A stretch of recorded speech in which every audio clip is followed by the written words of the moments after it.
Corporate ಆಗಬೇಕು ಅಂದ್ಕೊಂಡಿದ್ದವನು ಈಗ ಕಂಬಿ ಹಿಂದೆ ಇದ್ದಾನೆ. ಕೊಲೆ ಕೇಸ್ನಲ್ಲಿ ನಟ ದರ್ಶನ್ ಪರಮಾಪ್ತ ನಾಗರಾಜ್ನನ್ನ ಬಂಧಿಸಲಾಗಿದೆ. ಕಾರ್ಪೊರೇಟರ್ ಆಗಬೇಕು ಅಂತ ಅಂದ್ಕೊಂಡಿದ್ದ ಈತ ಈಗ ಕಂಬಿ ಹಿಂದೆ ಇದ್ದಾನೆ. ಕೊಲೆ ಕೇಸ್ನಲ್ಲಿ ನಟ ದರ್ಶನ್ನ ಪರಮಾಪ್ತ ನಾಗರಾಜ್ನನ್ನ ಬಂಧಿಸಲಾಗಿದೆ. ನಾಗರಾಜು ಅಲಿಯಾಸ್ ನಾಗು ಅಲಿಯಾಸ್ ನಾಗ ಬಂಧಿತ ಆರೋಪಿ. ಚಿತ್ರದುರ್ಗದಿಂದ ರೇಣುಕಾ ಸ್ವಾಮಿಯನ್ನ ಕರೆಸಿಕೊಂಡಿದ್ದೇ ನಾಗರಾಜ್.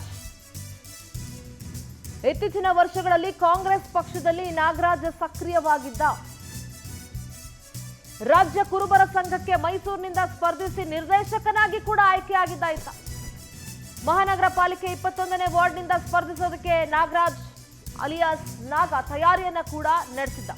ನಟ ದರ್ಶನ್ ಮೂಲಕವೇ ಟಿಕೆಟ್ ಪಡೆಯುವಂತಹ ನಿರೀಕ್ಷೆಯಲ್ಲಿ ಕೂಡ ಇದ್ದ ಈತ. ಸೊ ಸದ್ಯ ಈಗ ಪೊಲೀಸರ ಅತಿಥಿಯಾಗಿದ್ದಾನೆ ನಾಗರಾಜ್. ದರ್ಶನ್ನ ಪರಮಾಪ್ತ ಕಾರ್ಪೊರೇಟರ್ ಆಗಬೇಕು ಅಂತ ಅಂದ್ಕೊಂಡಿದ್ದ ಈ ಕಂಬಿಯಿಂದ ಇದ್ದಾನೆ. ಪೊಲೀಸರು ಬಂಧಿಸಿದ್ದಾರೆ.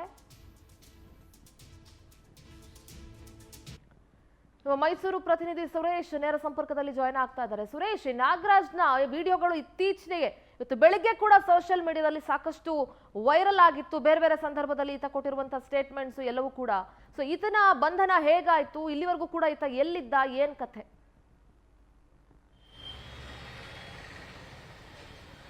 ಸಿಂಧೂರ, ಏನು ನಾಗರಾಜ್ ಏನಿದ್ದಾನೆ ಈತ ಮೈಸೂರಿಗೆ ದರ್ಶನ್ ಬಂದಂತ ಸಂದರ್ಭದಲ್ಲಿ ಜೊತೆಗೆ ಬೆಂಗಳೂರಿನಲ್ಲೂ ಕೂಡ ದರ್ಶನ್ಗೆ ಆಪ್ತ ವಲಯದಲ್ಲಿ ಅತಿ ಹೆಚ್ಚಾಗಿ ಗುರುತಿಸಿಕೊಂಡಿದ್ದವನು ನಾಗರಾಜ್. ಈತ ಮೈಸೂರಿನ ಟಿಕೆ ಲೇಔಟ್ನ ನಿವಾಸಿಯಾಗಿದ್ದ.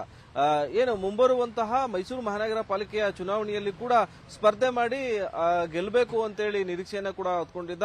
ಜೊತೆಗೆ ಆ ಸಂದರ್ಭದಲ್ಲಿ ನಟ ದರ್ಶನ್ ರವರನ್ನು ಕೂಡ ಸ್ಟಾರ್ ಪ್ರಚಾರಕರಾಗಿ ಕಾರ್ಪೊರೇಷನ್ ಎಲೆಕ್ಷನ್ಗೆ ಬಳಸಿಕೊಳ್ಳುವಂತ ನಿರೀಕ್ಷೆಯಲ್ಲಿ ಕೂಡ ಇದೆ. ಯಾಕಂದ್ರೆ ನಟ ದರ್ಶನ್ ರವರಿಗೆ ನಾಗರಾಜ್ ಅಂದ್ರೆ ಸಿಕ್ಕಾಬಟ್ಟೆ ಅಚ್ಚುಮೆಚ್ಚು. ಯಾಕಂದ್ರೆ ಮೈಸೂರಿನ ಫಾರ್ಮ್ ಹೌಸ್ ಏನಿದೆ, ಮೈಸೂರಿನ ದರ್ಶನ್ ಒಡೆತನದ ಒಂದಷ್ಟು ವ್ಯವಹಾರಗಳೆಲ್ಲವನ್ನು ಕೂಡ ನಟ ಏನು ನಾಗರಾಜ್ ಏನಿದ್ದಾನೆ ಈತನೇ ಮಾಡ್ತಾ ಇದ್ದದ್ದು. ಈ ಹಿನ್ನೆಲೆಯಲ್ಲಿ ಏನು ಈಗಾಗಲೇ ಅವನನ್ನ ಬಂಧಿಸಲಾಗಿದೆ ಅನ್ನೋ ಒಂದು ಮಾಹಿತಿ ಕೂಡ ಲಭ್ಯ ಆಗ್ತಾ ಇದೆ. ಜೊತೆಗೆ ಆತ ಕೂಡ ಕೇಸ್ನಲ್ಲಿ ಭಾಗಿಯಾಗಿದ್ದ ಅನ್ನೋ ಒಂದು ಮಾಹಿತಿ ಕೂಡ ಈಗಾಗಲೇ ಗೊತ್ತಾಗಿದೆ. ರೇಣುಕಾ ಸ್ವಾಮಿ ಏನಿದ್ದಾನೆ, ಹತ್ಯೆಯಾದ ರೇಣುಕಾ ಸ್ವಾಮಿಯನ್ನ ಕರೆಸ್ಕೊಳ್ಳೋದಕ್ಕೆ ಪ್ಲಾನ್ ಮಾಡಿದ್ದೆ ನಾಗರಾಜ್ ಅನ್ನೋ ಒಂದು ಮಾಹಿತಿಗಳು ಕೂಡ ಮೂಲಗಳಿಂದ ಲಭ್ಯ ಆಗ್ತಾ ಇರ್ತಕ್ಕಂಥದ್ದು. ಈ ನಿಟ್ಟಿನಲ್ಲಿ ರೇಣುಕಾ ಸ್ವಾಮಿ ಹತ್ಯೆ ಕೇಸ್ನಲ್ಲಿ ಶಾಮೀಲಾಗಿದ್ದಂತಹ ಹಿನ್ನೆಲೆ ನಟ ದರ್ಶನ್ ರವರ ಜೊತೆಗೆ ಈತ ಕೂಡ ಜೈಲು ಪಾಲಾಗಿದ್ದಾನೆ. ರಾಜಕೀಯ ಭವಿಷ್ಯವನ್ನ ಕಾಣಬೇಕು, ರಾಜಕೀಯದಲ್ಲಿ ಉತ್ತಮ ಮಟ್ಟಕ್ಕೆ ಏರಬೇಕು ಅನ್ನೋ ಒಂದು ನಿರೀಕ್ಷೆಯನ್ನ ಉಟ್ಕೊಂಡಿದ್ದ ಈ ನಾಗರಾಜ್ ಈತ ಈಗ ದರ್ಶನ್ ವಿಚಾರದಲ್ಲಿ ದರ್ಶನ್ ಏನು ಕೊಲೆ ಏನ್ ಮಾಡಿದ್ದಾರೆ ಎನ್ನಲಾಗಿದೆ. ರೇಣುಕಾ ಸ್ವಾಮಿ ಹತ್ಯೆ ಹಿನ್ನೆಲೆಯ ಕೊಲೆಯಲ್ಲಿ ಈತ ಕೂಡ ಶಾಮೀಲಾಗಿರುವಂತಹ ಹಿನ್ನೆಲೆ ಆತನನ್ನು ಕೂಡ ಪೊಲೀಸರು ಬಂಧಿಸಿದ್ದಾರೆ. ಸಾಕಷ್ಟು ನಿರೀಕ್ಷೆಯನ್ನು ಕೂಡ ಹೊತ್ಕೊಂಡಿದ್ದ ಈತ.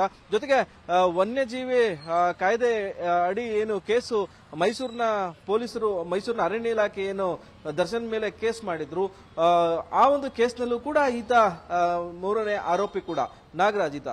ಹೀಗಾಗಿ ಮೈಸೂರಿನಲ್ಲಿರ್ತಕ್ಕಂತಹ ತೋಟ ಏನಿದೆ, ಟಿ ನರಸೀಪುರ ರಸ್ತೆಯಲ್ಲಿರ್ತಕ್ಕಂತಹ ತೋಟದ ಸಂಪೂರ್ಣ ಜವಾಬ್ದಾರಿಯನ್ನು ಕೂಡ ಈತ ನಾಗರಾಜ್ ವಹಿಸಿಕೊಂಡಿದ್ದ. ಈ ರೇಣುಕಾ ಸ್ವಾಮಿ ಹತ್ಯೆ ಕೇಸ್ನಲ್ಲಿ ಒಂದಷ್ಟು ಮಾಹಿತಿಗಳನ್ನ, ಒಂದಷ್ಟು ಹಿಂಟ್ಸ್ಗಳನ್ನ ಕೊಟ್ಟುವಂತಹ ಹಿನ್ನೆಲೆ ಈತನನ್ನು ಕೂಡ ಅರೆಸ್ಟ್ ಮಾಡಲಾಗಿದೆ. ಜೊತೆಗೆ ಹಲ್ಲೆ ಪ್ರಕರಣದಲ್ಲೂ ಕೂಡ ಈತ ಭಾಗಿಯಾಗಿದ್ದ ಅಂತೇಳಿ ಹೇಳಲಾಗ್ತಾ ಇದೆ. ಸಿಂಧೂರ, ಥ್ಯಾಂಕ್ ಯು ಸುರೇಶ್ ನಿಮ್ಮೆಲ್ಲ ಮಾಹಿತಿಗೆ.